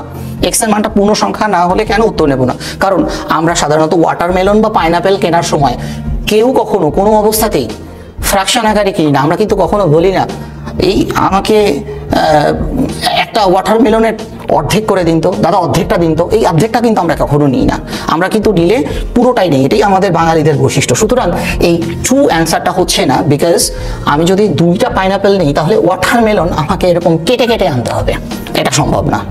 সো আমরা পরের অপশনটা চেক করে দেখি, 5x ইন্টু, এবারে আমরা x y এর জায়গায় কত বসাবো, 3 × 7 = 21। একটু লক্ষ্য করে দেখো, এটাও আমার মিলছে না, অর্থাৎ x এর মান আসতেছে 38 থেকে 21 গেলে হচ্ছে 17, 17কে 5 দিয়ে ভাগ, না এটাও আমার রেজাল্ট আকারে আসছে না। আমরা এটা দেখি, 5x প্লাস, এবারে আমার y এর জায়গায় বলবে 4, 4 × 7 = 28। দেখো এবারে কিন্তু আমাদের অঙ্কটা মিলে গেছে, 10, x এর মান 2, x এর মান 2, দ্যাট ডাজন্ট ম্যাটার, এটা একটা ইন্টিজার, এটা একটা ম্যাটার, সুতরাং আমার অ্যান্সার হিসাবে আমি সি কে নেব। আমাদের এখনকার টপিক মাল্টিভেরিয়েবল লিনিয়ার ইকুয়েশন। টপিকটা খুবই ছোট এবং এই টপিকের আন্ডারে তোমরা দেখতে পাচ্ছ আমরা এখানে দুটো অঙ্ক নিয়ে আলোচনা করব। প্রথমে 15 নম্বর অঙ্ক যেটা আছে সেটা হচ্ছে xy = 2 এবং xy² = 8। এটা যদি হয় তাহলে আমাদেরকে বের করতে হবে x এর মান। তোমরা অলরেডি আমাদের স্ক্রিনে দেখতে পাচ্ছ যে আমাদেরকে x এর মান বের করতে বলা হয়েছে। যেহেতু x এর মান বের করতে বলা হয়েছে, আমরা সবার আগে যে কাজটা করব, এখানে x ব্যতীত যে ভেরিয়েবলটা আছে সেই ভেরিয়েবলটাকে বাদ দিয়ে দেওয়ার চেষ্টা করব। আমরা তাহলে এই অঙ্কে যেহেতু x এর মান বের করতে হবে, তাহলে আমাদের y এর মানকে বাদ দিতে হবে। এখন এটাকে যদি আমি 1 নম্বর সমীকরণ বলি এবং এটাকে যদি 2 নম্বর সমীকরণ বলি, তাহলে আমরা কি করতে পারি, আমরা যদি পারফর্ম করি এইভাবে যে 1 নম্বর সমীকরণকে বর্গ করে 2 নম্বর সমীকরণ দিয়ে ভাগ করি, অর্থাৎ 1 নম্বর সমীকরণকে বর্গ করলে এই x হয়ে যাবে x², y হয়ে যাবে y², আর এই 2টা হয়ে যাবে 4। একে যদি আমি ভাগ করি কত দিয়ে, 2 নম্বর সমীকরণ, 2 নম্বর সমীকরণটা কিন্তু যেমন আছে তেমন, এটাকে xy², এখানে দিলাম 8, তাহলে আমরা একে ভাগ করে x এর মান পাচ্ছি ½ আমাদের এই অঙ্কটা এবার বাংলাদেশ ব্যাংকের অফিসারে এমসিকিউ পরীক্ষায় চলে এসছে 2019 সালে। আমরা পরের অঙ্কে চলে যাচ্ছি। এবার আমরা 16 নম্বর অঙ্কটা দেখতে পাচ্ছি। 16 নম্বর অঙ্কটা অলরেডি আমাদের স্ক্রিনে আছে। আমরা দেখছি এখানে আমাদের 3টা ভেরিয়েবল আছে, x, y এবং z। এই 3টা ভেরিয়েবল থাকলে আমাদের মূলত 3টা সমীকরণ প্রয়োজন হয়, কিন্তু এখানে আমাদের সমীকরণ দেয়া আছে মোট 2টো। এই 2টো সমীকরণ থাকলে আমরা কিন্তু এর ট্রিভিয়াল সলিউশন করতে পারবো না, অর্থাৎ এই অঙ্কগুলোকে আমরা অ্যাজ ইউজুয়াল পদ্ধতিতে যেভাবে সমাধান করে থাকি, অর্থাৎ অপনয়ন, প্রতিস্থাপন বা বজ্রগুণ, এর কোনো পদ্ধতিতেই আমরা এই অঙ্কটা সমাধান করতে পারবো না। এই অঙ্কটাকে সমাধান করার জন্য আমাদের আইদার একে যোগ করে কিংবা বিয়োগ করে মেলাতে হবে। আমি আবার বলছি, এই অঙ্কগুলোকে আইদার যোগ করে বা বিয়োগ করে মেলাতে হবে। কখন যোগ বা বিয়োগ করে মেলাতে হয়? যোগ বা বিয়োগ করে মেলাতে হয় যখনই আমাদের ভেরিয়েবলের থেকে ইকুয়েশনের পরিমাণ শর্ট থাকে। আমরা একটু দেখি এটাকে যোগ করে মেলানো যায় কিনা। এটাকে যখন আমরা যোগ করতে যাচ্ছি, এটাকে যোগ করলে হচ্ছে 4x - 2y + 4z সমান আসছে 12। এখন যদি আমি এটাকে 2 দিয়ে ভাগ করে দিই, তাহলে এটা আসে 2x - y + 2z সমান 6। অর্থাৎ আমার এটার অ্যান্সার আসলো 6, যেটা আমার অপশানের ডি নাম্বারে আছে। সো আমার অ্যান্সারটা হচ্ছে ডি। আমরা মাল্টিভেরিয়েবল লিনিয়ার ইকুয়েশনে যেটা দেখেছি যে আমাকে যদি কোনো ভেরিয়েবলের পাওয়ার অ্যাডজাস্ট না হয়, তাহলে সেই পাওয়ারটাকে অ্যাডজাস্ট করে বাদ দিয়ে যেটা ডিজায়ার ভেরিয়েবল সেটা বার করতে হয়। আর আরেকটা অংশে দেখেছি যদি আমার ভেরিয়েবলের তুলনায় ইকুয়েশন কম থাকে, তাহলে সেই অঙ্কগুলো সাধারণত যোগ বা বিয়োগ করে মেলাতে হয়। আমরা এখন চলে যাব পলিনোমিয়াল লিনিয়ার ইকুয়েশনে। আমাদের এই পলিনোমিয়াল লিনিয়ার ইকুয়েশন পরীক্ষার জন্য সবচেয়ে গুরুত্বপূর্ণ, বিশেষত যদি আর্টস ফ্যাকাল্টি প্রশ্ন করে থাকে, তাহলে polynomial equation is very very important for your examination. এই পলিনোমিয়াল ইকুয়েশনের জন্য আমরা মেইনলি এখানেও আমরা 3টি প্রসেসে আমরা অঙ্ক শিখবো, যার মধ্যে প্রথম দুটো প্রসেস পরীক্ষার জন্য খুব ইম্পর্ট্যান্ট। তৃতীয় প্রসেস থেকে এখনো পরীক্ষায় অঙ্ক আসেনি, তবে মাথায় রাখতে হবে এই তৃতীয় প্রসেস থেকে যে কোনো সময় আমাদের অঙ্ক চলে আসতে পারে। যেহেতু ঢাকা বিশ্ববিদ্যালয়ের আইবিএ এবং ইভিনিং এমবিএ এর ভর্তি পরীক্ষাগুলোতে এই ধরনের অঙ্কগুলো এসে গেছে, সেহেতু ব্যাংকের পরীক্ষায় তৃতীয় টপিকটা আসা খুব জরুরি। আমরা তৃতীয় টপিকটাও কিন্তু শিখবো খুব ভালোভাবে। তো আমরা প্রথম টপিকটাতে চলে যাচ্ছি। প্রথম যে টপিকটা, সেই টপিকটার নাম হচ্ছে কনসেপ্ট অফ রুট। আমরা যেটা শিখবো এখন সেটার নাম হচ্ছে কনসেপ্ট অফ রুট। রুট কথাটার অর্থ হচ্ছে রুট বা মূল। এই জিনিসটা কি আমরা কিছুক্ষণ আগে দেখেছি। আমরা 1 ভেরিয়েবল 2 ভেরিয়েবল ইকুয়েশন সমাধান করেছি। মনে করো আমরা একটা সমীকরণ লিখছি, x² - 7x + 12 = 0। এই সমীকরণটাকে আমরা যদি সমাধান করতে যাই, তাহলে আমরা কি পাবো? x² - 4x - 3x + 12 = 0। অর্থাৎ এটা আসছে x - 4 × x - 3 = 0। এখানে আমরা x এর মান পাবো 4 এবং x এর মান পাবো 3। এই যে 4 এবং 3 এদেরকেই বলা হয় রুট, এবং এই রুটের একটা খুব বড় বৈশিষ্ট্য আছে। যেমন এই x এর মান 4 আর 3 পেয়েছি, অর্থাৎ এই সমীকরণের রুট হচ্ছে 4 এবং 3। আমরা একটু লক্ষ্য করি, আমরা যদি x এর জায়গায় 4 বসিয়ে দেই তাহলে কত আসে? 4² - 7 × 4 + 12। 4² - 7 × 4 + 12 হিসাব করে দেখো, এটা 16, এটা 28, এটা 12 এবং যোগ করলে এটা 0 হয়, অর্থাৎ এর বাম পক্ষ এবং ডান পক্ষ মিলে যায়। সিমিলারলি তুমি যদি x এর জায়গায় 3ও বসিয়ে দাও তাহলেও দেখবে যে এর বাম পক্ষ এবং ডান পক্ষ মিলে গেছে। অর্থাৎ রুটের বড় বৈশিষ্ট্য হচ্ছে আমি যদি ভেরিয়েবলের জায়গায় রুটের মানটা বসিয়ে দেই তাহলে তার বাম পক্ষ এবং ডান পক্ষ মিলে যাবে। আমরা চলে যাচ্ছি 17 নম্বর অঙ্কে। অলরেডি আমরা স্ক্রিনে 17 নম্বর অঙ্কটা দেখতে পাচ্ছি। 17 নম্বর অঙ্কটাতে বলা হয়েছে if one of the root of a equation 2x² + px - 90 = 0 is 6। অর্থাৎ এই সমীকরণের ওয়ান অফ দ্য রুট বলার কারণ কি? কারণ এখানে x এর পাওয়ার 2, অর্থাৎ x এর রুট থাকবে কয়টা? 2টা। সেখানে একটা রুটের মান বলে দেয়া আছে 6। আমরা কিন্তু শিখেছি এই যে রুট বলতে আসলে কার মানকে বোঝায়? x এর মানকে বোঝায়। এখানে একটা রুটের মান 6, তার মানে আমি ধরে নিতে পারি এখানে x এর মান হচ্ছে 6। এটা যদি হয় তাহলে p এর মান কত? তাহলে আমরা এখন কি করব? x এর পরিবর্তে আমরা 6 বসিয়ে দেব। 6 বসিয়ে আমরা অঙ্কটা সমাধান করব। এটা হচ্ছে 36, অর্থাৎ এই মানটা আসছে 72। এটা 6p - 90, তার মানে 6p 90 72, এটাকে অ্যাডজাস্ট করলে আসছে -18, অর্থাৎ p এর মান পাচ্ছি আমরা 3। অর্থাৎ আমাকে যে অঙ্কটা বলা হয়েছে যে এই সমীকরণের একটা রুটের মান যদি 6 হয় তাহলে p এর মান কত? আমরা কিন্তু অলরেডি এই মানটা বের করে ফেলেছি। এই ধরনের অঙ্ক কিন্তু পরীক্ষার জন্য খুব ইম্পর্টেন্ট, শুধু ব্যাংকে নয়। অলরেডি কিন্তু এই অঙ্কটা দুদকের অ্যাসিস্ট্যান্ট ডিরেক্টরের পরীক্ষায় অলরেডি চলে এসেছে। আমরা এখন চলে যাচ্ছি নেচার অফ রুটে। আমরা কিছুক্ষণ আগে আমরা দেখেছি কনসেপ্ট অফ রুট, এখন আমরা যেটাতে যাচ্ছি সেটা হচ্ছে নেচার অফ রুট। আমরা কিছুক্ষণ আগে আমরা একটা এক্সাম্পল দিয়েছিলাম, এই অঙ্কটা মনে পড়ে কিনা, যে এখানে এটাকে সমাধান করলে x এর মান আসে 4 এবং 3। এবং তোমরা দেখেছো যে আগে আমরা এই অঙ্কটা ভিডিওতে ব্যাক করে দেখতে পারো যে আমরা এই অঙ্কটা করেছিলাম মিডল টার্ম ব্রেকে। তো সবসময় কি সব অঙ্ক মিডল টার্ম ব্রেকে মেলে? সবসময় তো সব অঙ্ক মিডল টার্ম ব্রেকে মেলে না। যেমন ধরো এখানে যদি 12 না থেকে এটাকে 10 থাকতো তাহলে কিন্তু তুমি কিন্তু এটাকে মিডল টার্ম ব্রেক করতে পারতে না। যদিও এটার অ্যান্সার আর 4 আর 3 আসতো না, কিন্তু তুমি কিন্তু এই অঙ্কটাকে কখনোই মিডল টার্ম ব্রেক করে করতে পারতে না। তাহলে কি এই ধরনের অঙ্ক সমাধান হবে না? অবশ্যই হবে। এই সমাধানগুলো আমরা প্রথম দেখতে পাই, অর্থাৎ সাধারণত আমরা যে দ্বিঘাত সমীকরণের যে সমীকরণটা দেখি, এই সমীকরণের সমাধান করার একদম একটা ইম্পর্ট্যান্ট প্রসেস সেই খ্রিস্টের জন্মের প্রায় 3 থেকে 4000 বছর আগে তিনি একটা সংস্কৃত সাহিত্যে কিন্তু অলরেডি এই সংস্কৃত বইতে এই সমীকরণ সম্পর্কে বলা আছে। এটাকে বলা হয় শ্রীধর আচার্যের সমীকরণ। শ্রীধর আচার্য তিনি কিন্তু এটা একটা সমীকরণ দিয়েছিলেন, এটাকে -b ±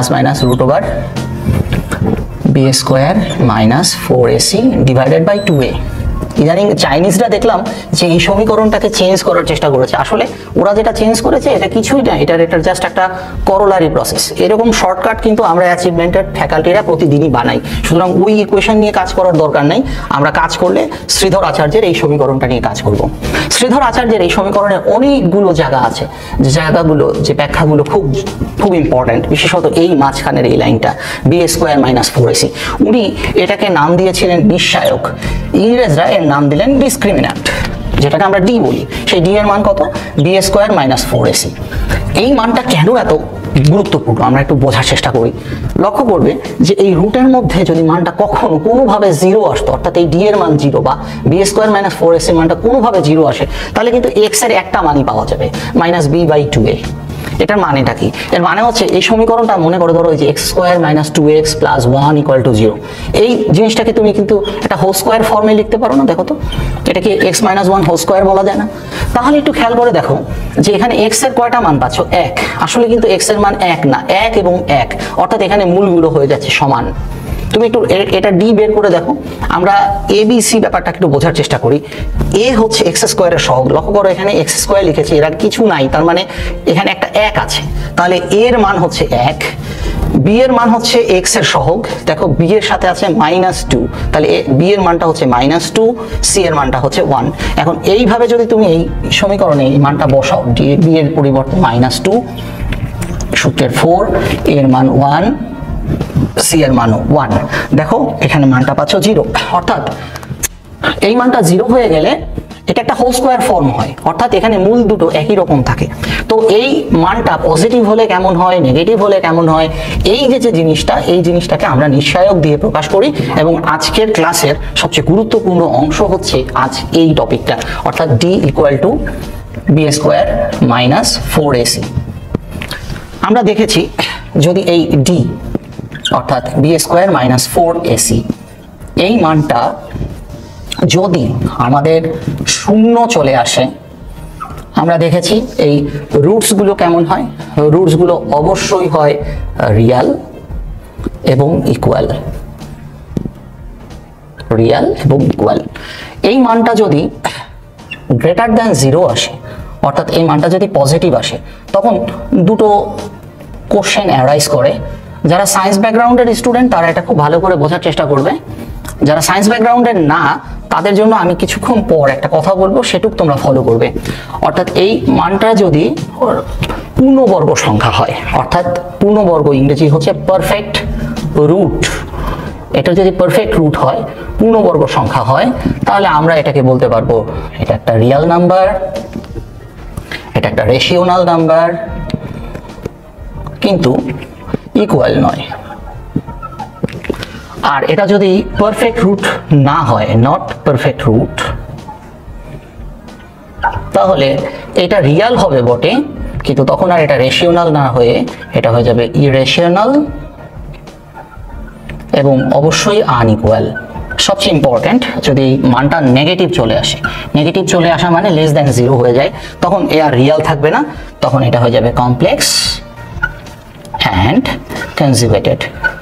এই অংশটুকু খুব ইম্পর্ট্যান্ট, তোমরা খাতায় এখনই তুলে নাও, কারণ আমাদের অঙ্ক করার সময় এটা খুব দরকার হবে। আমরা বলেছিলাম যারা সায়েন্স ব্যাকগ্রাউন্ডের নয় তাদের জন্য আমরা কিছু একটা জিনিস দেখাবো। দেখো যারা সায়েন্স ব্যাকগ্রাউন্ডের নয় তারা আমার বর্তমান কথাটা খেয়াল করবে, এবং আমি যেটা বোর্ডে লিখছি সেটা তোমরা দয়া করে বোর্ডে লিখে নেবে। সেটা হচ্ছে প্রথমত, আমার অঙ্কে যদি বলা থাকে রিয়াল অ্যান্ড ইকুয়াল, রিয়াল কথাটা অনেক সময় থাকে না, যদি শুধু বলা থাকে ইকুয়াল, তাহলে তোমরা d = 0 ধরে অঙ্ক করবে। যদি তোমাকে অঙ্কে শুধুমাত্র রিয়াল বলা থাকে, শুধুমাত্র অনলি, তাহলে অঙ্কটাতে d ≥ 0 ধরে করবে। কেন? কারণ তোমরা আগের স্লাইডটাতে একটু দেখতে পারো, আমরা কিছুক্ষণ আগে কিন্তু বলেছি যে রিয়াল কিন্তু 0-র জন্য হয়, রিয়াল কিন্তু >0-র জন্য হয়। তাহলে শুধুমাত্র যদি রিয়াল বলে সেটা কি ইকুয়াল নাকি আনইকুয়াল, এর কথাটা যদি মেনশন করা না থাকে, সেক্ষেত্রে তোমরা d > 0 ধরে অঙ্ক করবে। এবং আরেকটা অংশ হচ্ছে কমপ্লেক্স, কমপ্লেক্স বলা থাকলে সব সময় d < 0 ধরে অঙ্ক করবে। এই কথাটুকু যারা সায়েন্স আর্টস যারাই আছো না কেন, এই নিয়মের অঙ্ক করার জন্য এই তিনটা সূত্রকে তোমরা একটা বাইবেল ধরে নিতে পারো। তোমাদের জিনিসটা মনে রাখতেই হবে এবং মাথায় রাখবে, আর্টস ফ্যাকাল্টি প্রশ্ন করলে কিন্তু এখান থেকে প্রশ্ন করবেই, সুতরাং এটা তোমাকে ভালো করে জানতেই হবে। আমরা স্ক্রিনে দুটো অঙ্ক দেখতে পাচ্ছি। 18 নম্বরে বলা আছে x² + 2x - c = 0। এটা যদি এখানে c এর মান কত হবে যদি এই ইকুয়েশনের রুটটা রিয়াল রুট হয়। আমরা কিন্তু কিছুক্ষণ আগেই বলেছি যদি রিয়াল রুট হয়, ফর রিয়াল রুট আমরা কি শিখেছি? রিয়াল রুটের ক্ষেত্রে কিন্তু আমাকে এখানে কিন্তু এই অঙ্কটাতে একটু খেয়াল করে দেখো, আমাকে কিন্তু বলে নাই যে রুটগুলো কি ইকুয়াল হবে না আনইকুয়াল হবে, শুধু বলেছে রিয়াল রুট। তাহলে আমাকে কিন্তু ডি এর ক্ষেত্রে ব্যবহার করতে হবে > 0। এখন ডি এর জায়গাতে যাব। ডি কিভাবে বার করে? ডি বার করার ফর্মুলা ছিল b² - 4ac। এই অঙ্কে এ কত? এ হচ্ছে 1, বি হচ্ছে 2, আর সি হচ্ছে এখানে -c। খেয়াল করে দেখো, কারণ এখানে আগে একটা মাইনাস চিহ্ন আছে। তো যেহেতু এখানে একটা মাইনাস চিহ্ন আছে, সরি এই অঙ্কটাতে এটা আমরা একটা প্লাস ধরে নিই, প্লাস করে দিই, এখানে +c ধরো। তাহলে এখানে খেয়াল করে দেখো যে c এর মানটাও এখানে c।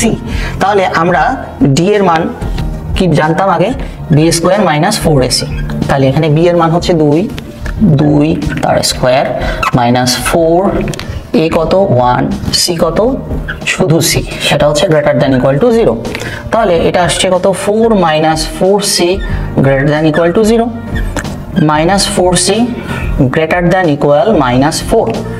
তাহলে এখানে c এর মানটা আসবে কত, যেহেতু এখানেও মাইনাস এখানেও মাইনাস, এই দুটো মাইনাস কিন্তু বাদ গেলে আমরা যদি বাদ দিতেও চাই তাহলেও কিন্তু আমাদের এই অসমতার চিহ্ন কিন্তু পরিবর্তন হয়ে যাবে c less than equal to 1। আমি হঠাৎ করে এখানে সাইন চেঞ্জ করার একটাই কারণ আমি এখানে সাইনটা এই জন্যই চেঞ্জ করে দিলাম যে আমি চাচ্ছিলাম যেন এখানে একটা নেগেটিভ কিছু আসে।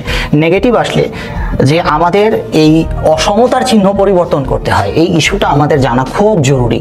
দেখো এখানে যদি মাইনাস থাকতো তাহলে কিন্তু এখানে রেজাল্টটা থাকতো +4c greater than equal to -4, তখন কিন্তু c এর মানটা কিন্তু greater than or equal to -1 আসতো। আমার কিন্তু একটু শেখানো দরকার ছিল যে এই মাইনাস চিহ্নটার কারণে আমাদের অসমতার চিহ্ন পরিবর্তন হয়, যদিও আমরা আমাদের পরবর্তী লেকচার অর্থাৎ ইনইকুয়ালিটি ক্লাসে কিন্তু আমরা জানবো, লেকচার 3-এ আমরা এই জিনিসটা আমরা শিখে নেব। তারপরেও আমরা একটু আগে থেকে এটা সম্পর্কে ধারণা নিলাম। আমরা চলে যাচ্ছি 19 নাম্বার অঙ্কে। 19 নাম্বার অঙ্কটাতে বলেছে যদি x² - 2x + 3 = 0 হয় তাহলে আমার কাছে প্রশ্ন করেছে এর রুটের নেচারটা কেমন, what is about the roots, এটার রুটটা কেমন হবে। এখন এর রুটটা কেমন হবে এটা বার করতে গেলে নিশ্চয়ই আমার d দরকার, আর তোমরা অলরেডি d এর মান বার করা শিখেছো, d = b² - 4ac, এটা তোমরা অলরেডি জানো। তাহলে এখানে এই অঙ্কে a কত 1, b কত -2, c কত +3। তাহলে আমার এই ফর্মুলাটাতে যদি বসাই b² - 4ac, b এর মান হচ্ছে -2, তাহলে b² লিখতে গেলে হবে -2 তার স্কয়ার মাইনাস সূত্রের 4, এর মান হচ্ছে এখানে 1, c এর মান হচ্ছে এখানে 3, তাহলে কত আসলো, এটা হচ্ছে 4 - 12, অর্থাৎ এই রেজাল্ট আসলো -8। এখন একটু খেয়াল করো তাহলে d এর মানটা কেমন, নেগেটিভ মান, d এর মান নেগেটিভ, অর্থাৎ আমরা এটাকে অসমতার ভাষায় বলতে পারি d < 0, এটা তোমরা ক্লিয়ার হয়ে যাবে 3 নাম্বার ক্লাসে যদিও। তো d < 0 অর্থাৎ এই d এর মানটা নেগেটিভ মানে হচ্ছে d < 0, অর্থাৎ d < 0 এটা আমরা কোন ক্ষেত্রে পেয়েছি তোমরা একটু ব্যাক করে দেখতে পারো আমাদের এই ভিডিওটা। d < 0 জন্য আমরা যে মানটা পাই সেই মানটা হচ্ছে কি কমপ্লেক্স এন্ড কনজুগেটেড। তো যেহেতু আমাদের অপশনে কনজুগেটেড কথাটা নাই, একটু লক্ষ্য করে দেখো তোমাদের অপশনগুলো দেখো, এখানে ডি নাম্বার অপশনে কেবলমাত্র কমপ্লেক্স কথাটা আছে, সো তোমার অ্যান্সারটা হবে complex, so your answer is D. Bank job প্রিপারেশনের সবচেয়ে বড় দুর্বলতা হলো আমরা যখন প্রিপারেশন নিই তখন দেখি বিগত বছরে কি প্রশ্ন আসছে, বিগত বছরের প্রশ্ন সলভ করে আমরা পার পেয়ে যাই। তো মাথায় রাখতে হবে বিগত বছরের প্রশ্ন থেকেই যে সব প্রশ্ন আসতে হবে এমন কোনো কথা নেই। ব্যাংক জবে কিন্তু সেভাবে কোনো ডিস্টিংক্ট কোনো সিলেবাসও নেই, যেহেতু সিলেবাসও নেই এবং ওই বিগত বছরের প্রশ্ন আসতে হবে এমন কোনো কথাও নেই। মাথায় রাখতে হবে প্রত্যেকবারই কোনো না কোনোভাবে, বিশেষত বাংলাদেশ ব্যাংকের পরীক্ষায় কোনো না কোনো নতুন প্রশ্ন করা হয়। সুতরাং এই জন্য আমরা এখন এমন একটা টপিক্সে যাব যে টপিক্স থেকে এখনো পর্যন্ত ব্যাংক জবে প্রশ্ন আসেনি, কিন্তু অলরেডি এই অঙ্কগুলো ঢাকা বিশ্ববিদ্যালয়ের আইবিএ এবং ঢাকা বিশ্ববিদ্যালয়ের ইভিনিং এমবিএ ভর্তি পরীক্ষাগুলোতে এসে গেছে। আমরা এই অংশগুলো ভালো করে শিখব। আমরা এখন যেটা শিখবো সেটা হচ্ছে ম্যাক্সিমাম এবং মিনিমাম কনসেপ্ট। দুঃখের বিষয় হচ্ছে এই ম্যাক্সিমাম এবং মিনিমাম কনসেপ্টের অঙ্কগুলো সাধারণত ক্যালকুলাস দিয়ে করা হয়। আমরা আজকে ক্যালকুলাস ব্যবহার করব না এবং ক্যালকুলাস ছাড়াই এই অঙ্কগুলোকে কিভাবে সমাধান করা যায় আমরা সেই বিষয়গুলো দেখব। শুরুতে আমরা একটু দেখি যে ম্যাক্সিমাম এবং মিনিমাম কনসেপ্ট ব্যাপারটা আসলে কি। মনে করো আমি একটা লাইন লিখলাম যে ax² + bx + c, ধরো এরকম আমি একটা ফাংশন নিলাম। এই যে ফাংশনটা লিখেছি এই ফাংশনটা নিশ্চয়ই একটা গ্রাফ থাকবে। মাথায় রাখবে এই ধরনের ফাংশনের গ্রাফ সাধারণত এই রকম অবতল কিংবা এরকম উত্তল টাইপের হতে পারে, উত্তল বা অবতল টাইপের হতে পারে। আমি কিন্তু উত্তল বা অবতল কথাটা বলছি কিন্তু এক্স অক্ষের সাপেক্ষে। যাই হোক, মাথায় রাখবে এর কার্ভ আইদার এরকম হবে অর্থাৎ ইউ কার্ভ হবে কিংবা ক্যাপ শেপ হবে, না হলে কাপ শেপ হবে, যে কোনো একটা শেপ হবে। এখন কখন এই শেপ হবে কখন এই শেপ হবে আমরা তো নিশ্চয়ই আমাদের পরীক্ষায় এতটা সম্ভব না যে আমি অঙ্ক দেখবো তারপর তার গ্রাফ আঁকবো তারপরে দেখবো যে তার কাপ হবে না ক্যাপ হবে। আসলে এটা বোঝার নিয়ম আছে। যদি এখানে দেখো x² এর সহগটাকে আমরা কিন্তু a লিখেছি, কিছুক্ষণ আগে কিন্তু আমরা সহগের কনসেপ্ট নিয়ে কথা বলেছি। x² এর সহগটা হচ্ছে a, এর মান যদি নেগেটিভ হয়, এর মানটা যদি নেগেটিভ হয় তাহলে এই শেপটা হবে এরকম, আর এর মানটা যদি পজিটিভ হয় তাহলে এই শেপটা হবে এইরকম।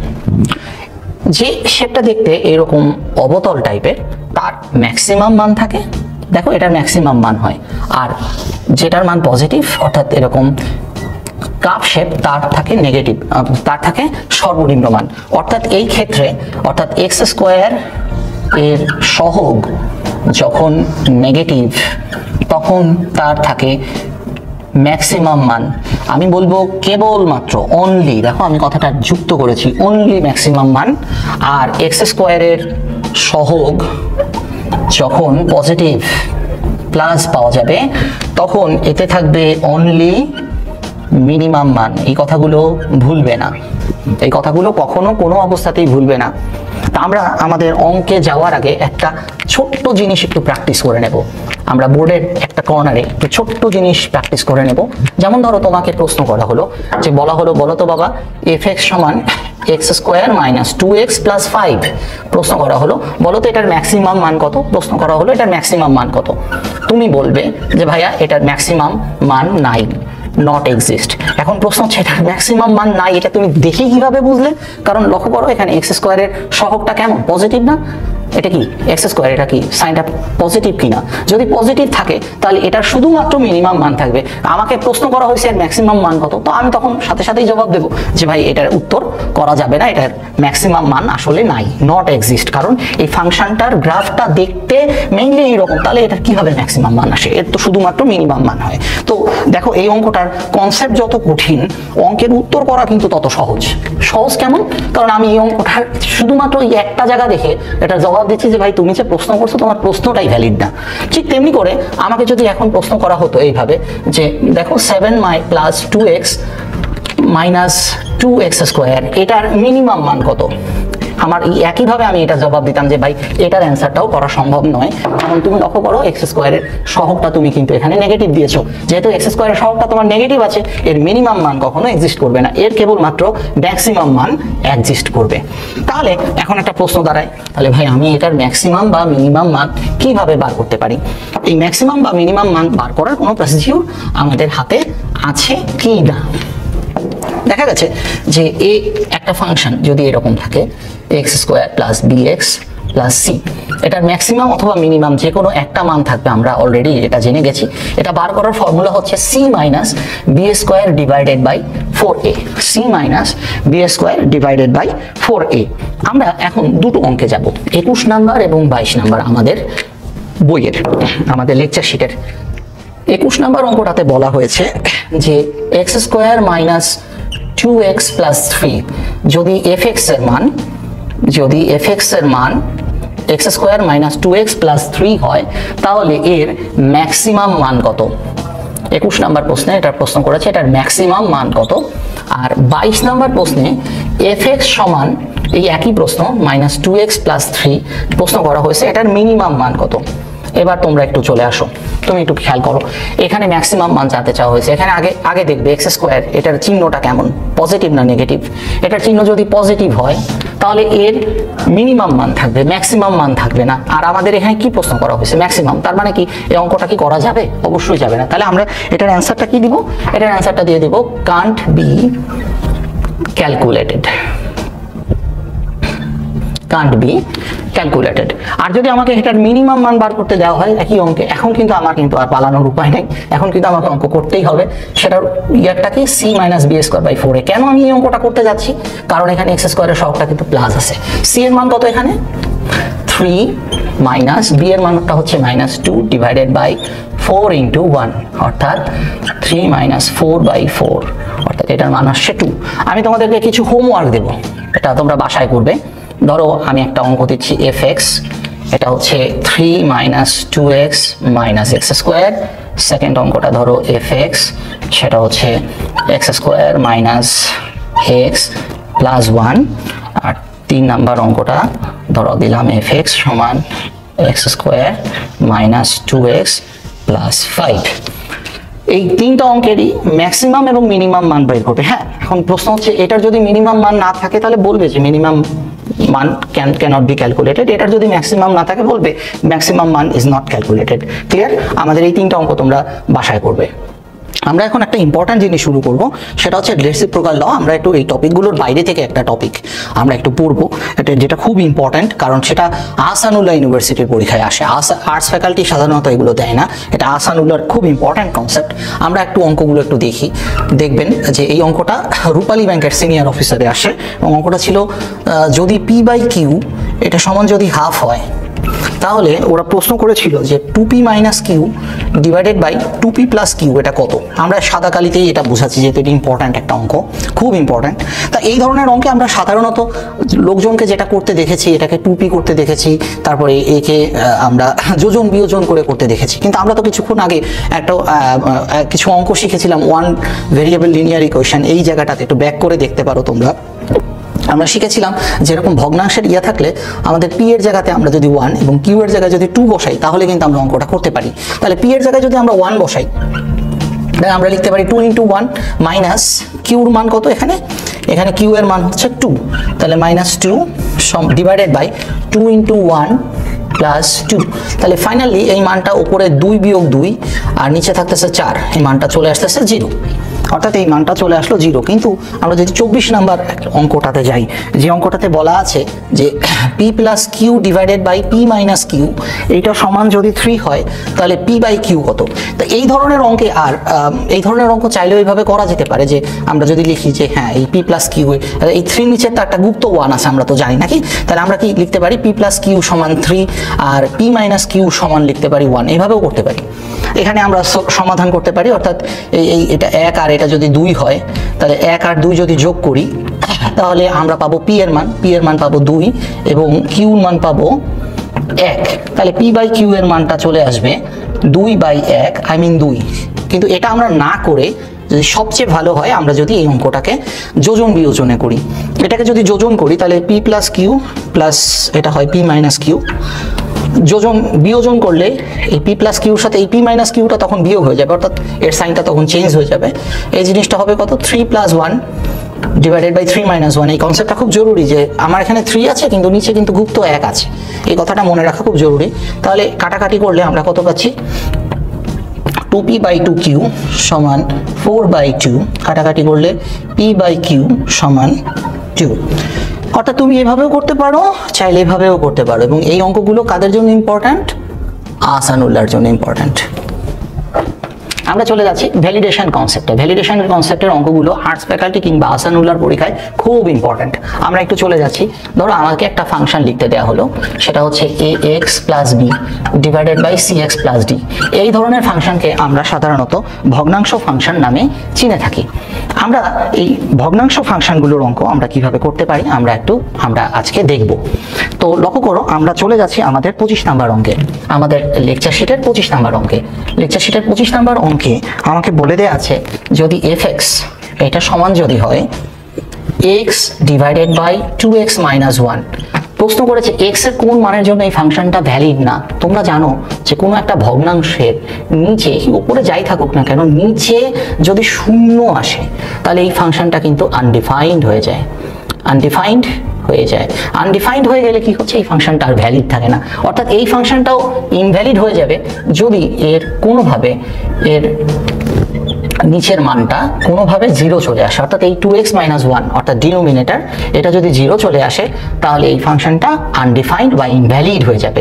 আমাদের অঙ্কে, আমাদের শীটের অঙ্কে কিন্তু এখানে ইনভ্যালিড কথাটা বলা আছে, নট ভ্যালিড কথাটা বলা আছে বা ইনভ্যালিড কথাটা বলা আছে।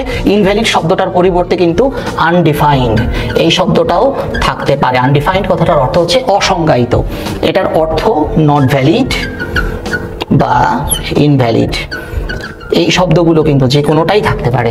তাহলে আমরা এখান থেকে x এর মানটা পেয়ে যাচ্ছি, x এর মান হাফ, অর্থাৎ এই ফাংশনে x এর মানটা যদি হাফ হয় তাহলে এই ফাংশনটা আনডিফাইন্ড হবে বা নট ভ্যালিড হবে বা ইনভ্যালিড হবে।